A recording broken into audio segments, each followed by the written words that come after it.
Hi, I'm Michelle Schoon, and I wanted to share a little bit about my mom. As many of you know, I grew up in the mountains of South Mexico as a missionary kid, and I had a great childhood.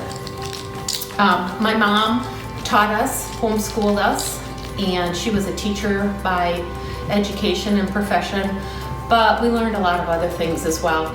We learned how to shear sheep, weave, make tortillas over an open fire, but most of all what I learned from my mom was how to care and love for people unconditionally. She held a little clinic in our house a couple times a week, and I was allowed to sit on a stool and watch, and she took care of everybody that came in. They always came with a lot of physical ailments, a lot of spiritual ailments, and they left feeling better. She sutured people, she treated parasites, she treated people with infections, and then she always prayed for them. And it did not matter where they came from, how bad they smelled, their socioeconomic status. She cared for them all equally, and then she shared Jesus' love. So I feel like I was blessed and kind of hit the jackpot in the mom department, because sitting on that little stool, I realized that I wanted to do the same thing, and that is the main reason I became a nurse. So happy Mother's Day to all of you out there, and thank you for letting me talk about my mom.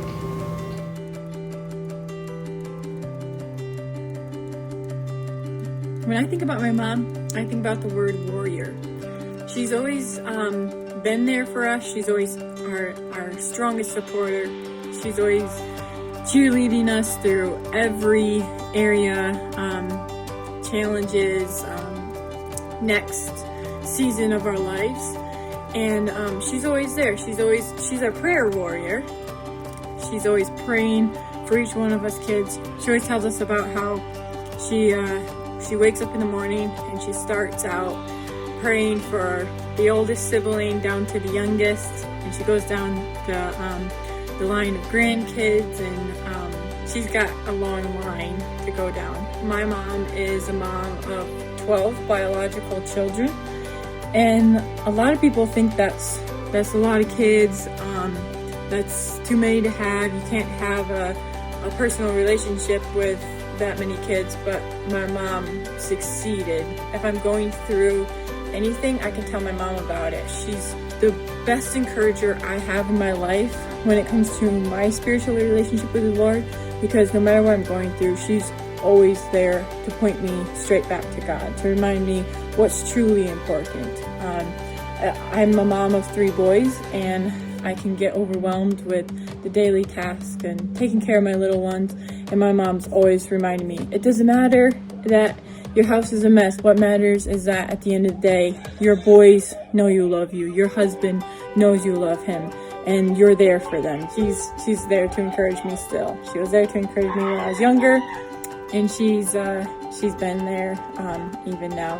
When I give her gratitude for something, she reminds me it's not about me, it's about God, and God's the one that has given us the many blessings that we have, including our mom. So happy Mother's Day, Mom.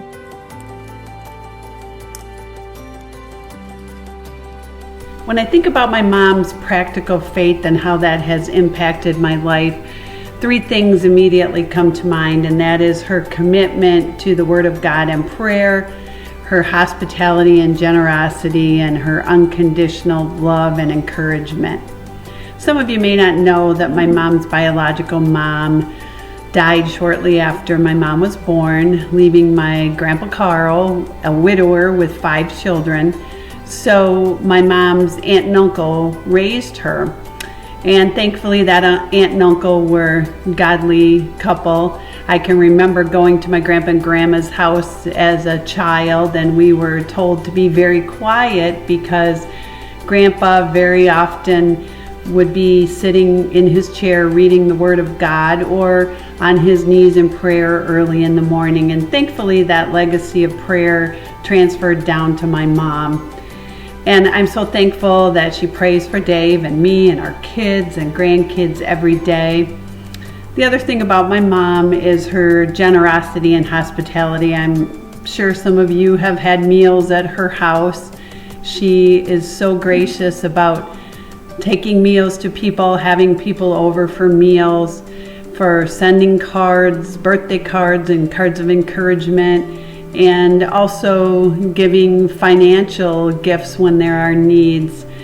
And I also can remember as a child, we had relatives that lived with us because my mom would take them in to take care of them. And at one point we had my Grandpa Ingram live with us, my Grandma Imhoff lived with us, a great aunt lived with us. And so I am so thankful for her practical faith through her generosity. And then there is her unconditional love and encouragement. Growing up as children, we always knew that no matter what, Mom's love was unconditional. And her encouragement towards us, I am so thankful that she encourages me as a mom. She's told me a story about how her mom would tell her about her grandmother that would pray for my biological grandpa, my Grandpa Carl, and how that grandmother prayed and prayed for my grandpa, and she died never seeing my grandpa come to faith in Jesus. But my Grandpa Carl did come to faith in Jesus at an old age, and so she uses that story to encourage me to never give up praying. And so I just am so thankful for my mom, for her practical faith that she demonstrates through her commitment to prayer and the Word of God, her hospitality and generosity, and her encouragement and unconditional love. Thanks, Mom. I love you.